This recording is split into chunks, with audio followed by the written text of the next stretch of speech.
Hello, my name's Hazel and I'm a 29-year-old woman. These past few months have been a crazy roller coaster and my life is at the biggest turning point right now. I figure that now is as good a time as any to share my story with the world. Let's start with my career. I had always wanted to be in the field of medicine because growing up, I had always idolized my uncle, who was a statewide recognized and celebrated pediatrician. I worked really hard on my career and I never really paid attention to anything other than my studies. That was why I never really had a dating life. After years and years of studying, I finally got to become an on-call nurse. Now, while I enjoyed my career, I also felt a deep sense of loneliness. Around a year after I became a nurse, I met my husband, Casey. Casey and I met through a dating app. Now, I wasn't a big fan of dating apps, but I was bored and tired of only seeing people at work and nowhere else. Over text, Casey and I had great chemistry, but I was nervous about meeting him in person because people tend to be different over text than in real life. Thankfully, Casey was a great person in real life. We had a great time together, so much so that we planned a second date just for the next weekend. We dated for another 2 years after that, and we decided to get married right as we were approaching our third year together. We didn't have a big wedding because we wanted it to be a small affair. It was a beautiful day, and up until recently, it was one of the best days of my life. Just a few months after Casey and I got married, Casey got a call from his father, Derek. A little background on him. Derek struggled with type 2 diabetes. Since he was pretty old, his diabetes got worse as time passed. He also suffered from a plethora of other illnesses that were not fully related to his diabetes. Every time Derek called, I will admit that I got a little scared. I was always worried that it was a phone call to give us bad news regarding his health. The phone call we received a few months after marriage for the first time was a phone call delivering some bad news. Casey was on the phone with his father for a long time before he finally told me what he talked about. So I just got off the phone with my dad. Is everything okay? Not really. Oh no, what's wrong? His health is getting worse. Oh man, what do you plan on doing about it? I was thinking about something, but I'm not sure that you'll be on board. What is it? Don't worry about what I'm going to think about it. Well, I was thinking that we could move in with him. Oh? It'll be really good for him. He needs to have 2 injections given every single day. And you're a nurse. Plus, he won't be all alone at home. Why in the world would you think that I wouldn't be on board with that? Well, you know, we just got married a few months ago and I'm already asking you to help me babysit my father. A lot of people would usually be upset with that. Sure. But I'm not anything like that. Besides, you know that I adore your father and I want him to live a long, long life. So if I can help him achieve that, why would I not? Thank you so much. You've no idea how much this means to me. Oh, hush now. We'll just stay with him until he gets all better. All right. So how about we move in this weekend? I would ask him to move in here, but he has a whole house while we live in an apartment. And I feel like that will be a little too cramped for us. And, honey, calm down. I'm okay with this. I'll follow along with everything that you say. Let's get some sleep tonight and work out the logistics tomorrow, huh? Yes. I'll just call my dad right now and inform him about our plans, okay? Of course. I was actually really glad to be able to help Derek. After all, he was family now and I had more than enough knowledge about how to help him. Casey spoke to his father and it was decided that we would be moving in that weekend. Casey was overly concerned that I was bothered about the shift deep down inside. He kept checking in on me at all times and kept telling me that even if I wanted to back down at the last minute, he would not hold it against me. I kept assuring him every single time that I wanted to do it. When we finally moved into Derek's place, the first thing I did was familiarize myself with Derek's medication. I took Derek to all his doctor's appointments and looked at all of Derek's reports. I took my role as his caregiver very seriously. Once I was familiar with everything, I poured my entire focus into caring for Derek. Derek's behavior changed completely after I took over his medical care. He used to be a very jolly and happy-go-lucky guy, but then he changed into this quiet and very reserved man. I tried to get him to talk on several occasions, but Derek never responded to me in more than a phrase. I tried asking Casey if he knew why Derek was acting that way towards me, but Casey did not seem to have any idea as well. Besides, I didn't hold out much hope for Casey knowing why Derek was behaving that way, considering he was somehow always busy and needed to be outside the house. I tried asking him where he was going, and I always got a bunch of answers, including work and drinks with friends. I was upset that Casey was showing so little care towards Derek, but at the same time I figured that his being away from home so much was his way of dealing with his sorrow about his dad's health. Eventually I gave up on asking Derek if everything was okay and instead focused on getting him better physically. Finally, about a month after Casey and I moved in with him, Derek spoke to me.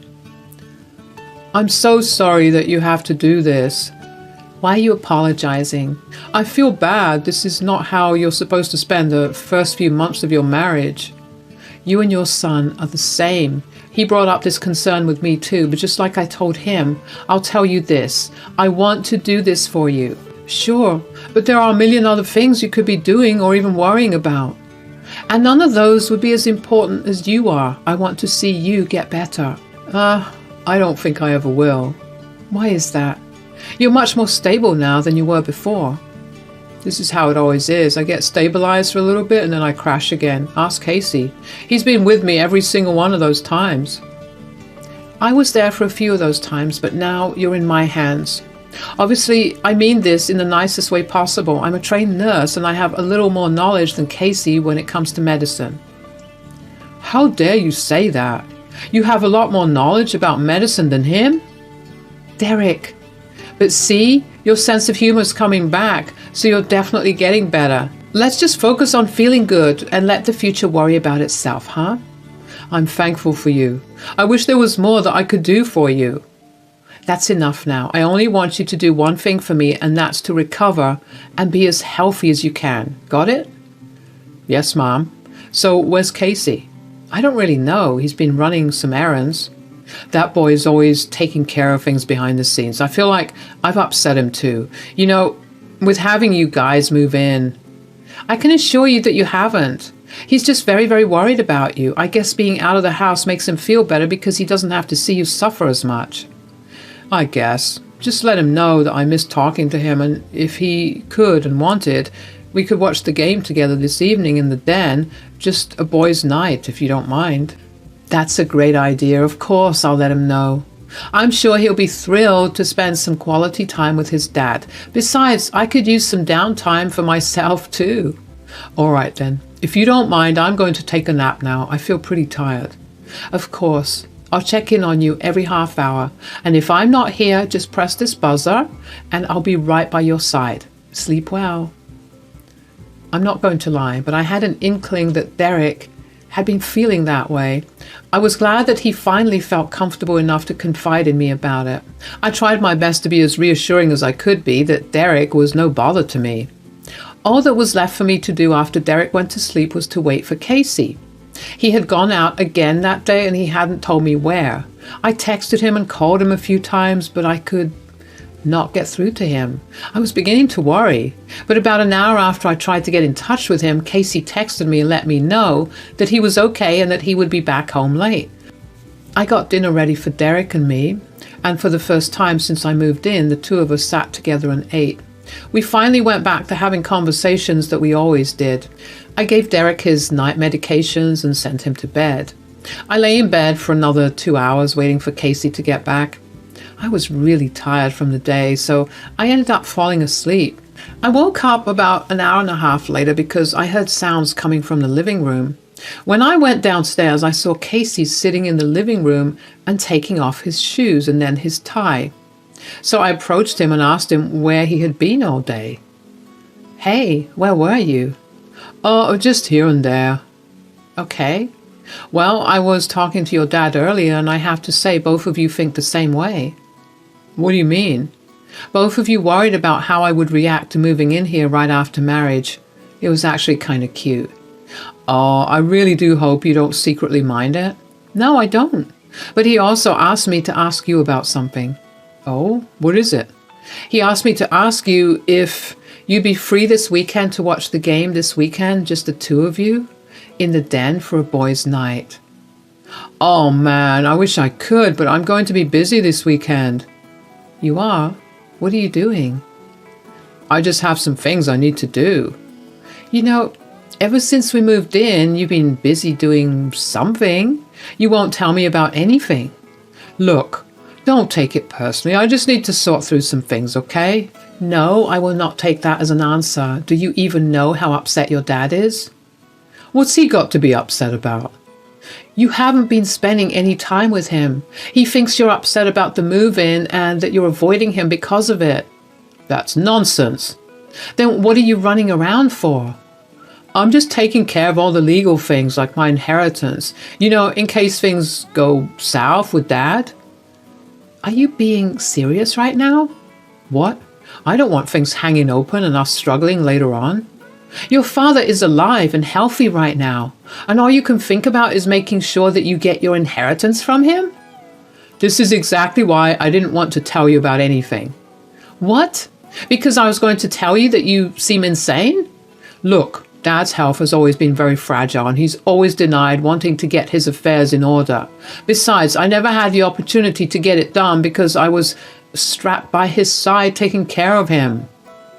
I'm not saying that what you're doing is wrong. I'm just upset that you're only focusing on that instead of spending quality time with him while he's still here. If this is about the football game, then fine, I'll sit with him. Just don't make a big deal about this. Why are you being this way? He's your father. Why are you treating this like it's some kind of chore? I said I would do it. Just get off my back already. I could not understand why Casey was behaving that way. Why was he getting so agitated? I was only relaying the message that his father wanted me to relay. Besides, why would he act like spending a day with his ill father was a huge task? Casey didn't give me a chance to even ask him any more questions because he got up and stormed off into the guest bedroom. I went to bed feeling upset that night because I could not seem to understand Casey's point of view at all. The next day, Casey approached me before he left for work and apologized for his behavior the previous night. He told me that he had been tired from work and took out his frustration on me. Somehow, I could not bring myself to fully believe that excuse. At least Casey assured me that he did not find spending time with his father to be a menacing task. He told me to tell Derek that he would spend the weekend with him. Derek was overjoyed when he heard. So when I had some downtime that day, I planned out all the snacks and drinks that the two of them would need for the game viewing. When the weekend came, I left the house after I made sure that both Casey and Derek were well settled in the den. I made sure that Casey knew what to do in case Derek's blood sugar level got too high or too low, and then I made my way to the library for some much-needed reading time. When I came back, both Casey and Derek had large smiles on their faces. They would not stop talking about the game, and I was honestly happy to see them back to how they always were. That was the last time I saw Derek actually happy. A month after that viewing, Derek's health began to deteriorate. His blood sugar levels would always be through the roof, and he began to get weaker and weaker.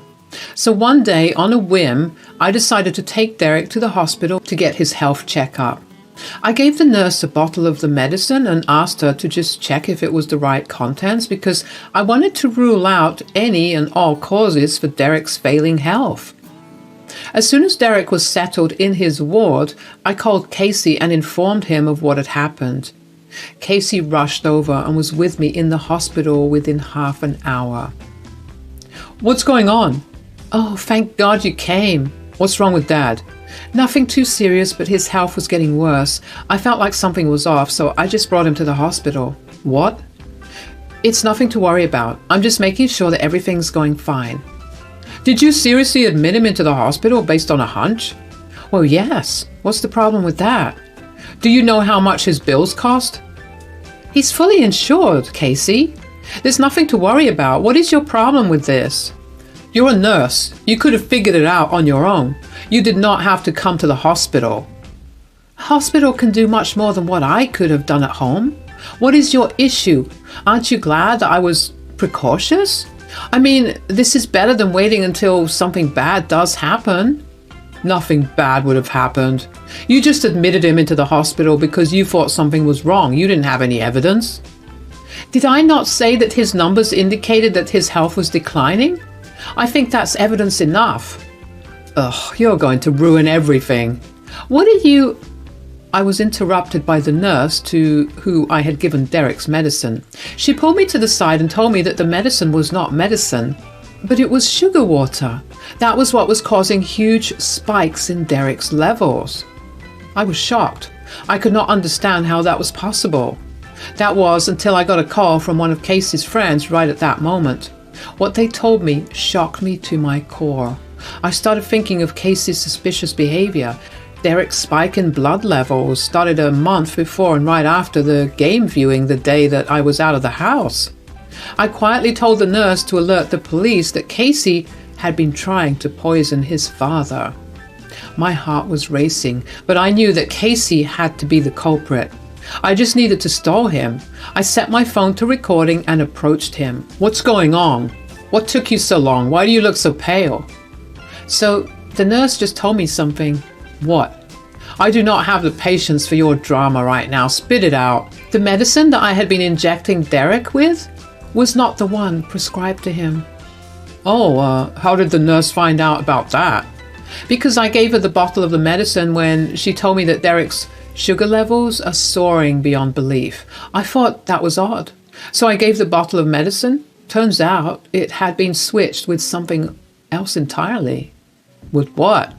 It was just plain sugar water, which would explain the high blood sugar levels. Casey, why did you do that? You think I did that? You did it. I'm not the one administering his medication to him. I would never do something like that. All of this only started happening after that day that I spent away from home. Did you switch the label of the medicine into another bottle? I did not. Be honest with me. Why did you do it? Why do you think I did it? Because everything adds up. You telling me that I was ruining your plans, you constantly being out of the house, never spending time with him. I had a plan for us to go somewhere today, and I was that way with Dad even before the day we watched the game together. Right. Then tell me why one of your friends called me because they were concerned when you told them that you had found a way to get your dad's inheritance earlier. Which one of those jerks ratted me out? What did your father do to you for you to want him dead? It wasn't anything personal, okay? I just wanted to live a lot more comfortably. Do you know how many estates this man is sitting on? I would not have to work for the next 10 years if I sold them off. Did you not think that if your plan got figured out, I would be the one that was going to suffer? I planned it exactly that way. What is wrong with you? You know what? I'm not even going to give you the satisfaction of a bigger reaction. You deserve to rot. Is that the cops? You call the cops on me? Well, what you did was attempted murder. I just stalled you long enough to ensure that you won't run away. You rat! Enjoy prison time. Casey was promptly arrested after that. I couldn't believe what was happening to me, but I knew that I needed to stay strong for Derek. When Derek was in a more stable condition, I broke the news about Casey's crimes to him. Derek was shocked and beyond heartbroken. He could not believe that his own son wanted him dead. While focusing on making Derek feel better, I was also summoned to court several times to testify against Casey. Every time I went there, Casey just glared at me with such intensity that I would feel really scared, but I knew that what I was doing was right for Derek. Eventually, after weeks of going over the case, Derek got convicted of elder abuse as a felony, and he was sentenced to 1 year in prison, was fined a whopping $10,000 along with time at a correctional facility for his behavior. I was just happy that Casey was finally taught the right lesson, and I hoped that he would change for the better. While I was happy, Derek was not. Unfortunately, Derek was not able to get over his grief of losing his son. He became sadder and sadder as each day passed, and the day that Casey was sentenced, Derek lost his will to live. For a minute, I really did feel bad that I was the one who pulled the whistle on Casey's devious plans and in the process hurt Derek. But Derek must have sensed that I was feeling that way, because one day while I was giving him his medicines, Derek told me to not feel terrible about exposing Casey. He told me that he was that sad because he felt betrayed and like he had been a horrible father to Casey. I tried my best to comfort him, but Derek did not want to listen to anything. Instead, he asked me to get him his lawyers because he had some paperwork to change. I did everything that he asked me, and about 3 weeks after Casey's sentencing, Derek passed away from cardiac arrest. I was devastated for him because in my heart, I felt like Casey still got what he wanted. He was the reason that his father gave up on his will to live. That was until I was told by Derek's lawyers, who contacted me to tell me that Derek had given me a majority of his estates and properties. The rest he donated to an old age home for abandoned elders. My heart melted at the thought of Derek's thoughtfulness, but I also knew that I had to uproot myself and move to a different place. I had a year to change things up and make sure that Casey would find no way to get a hold of me. So now, in about a month's time, I'll be moving a long way away. I'm writing this as a way to get everything that happened off my chest, and as a reminder that good will always prevail no matter what. Thank you for listening.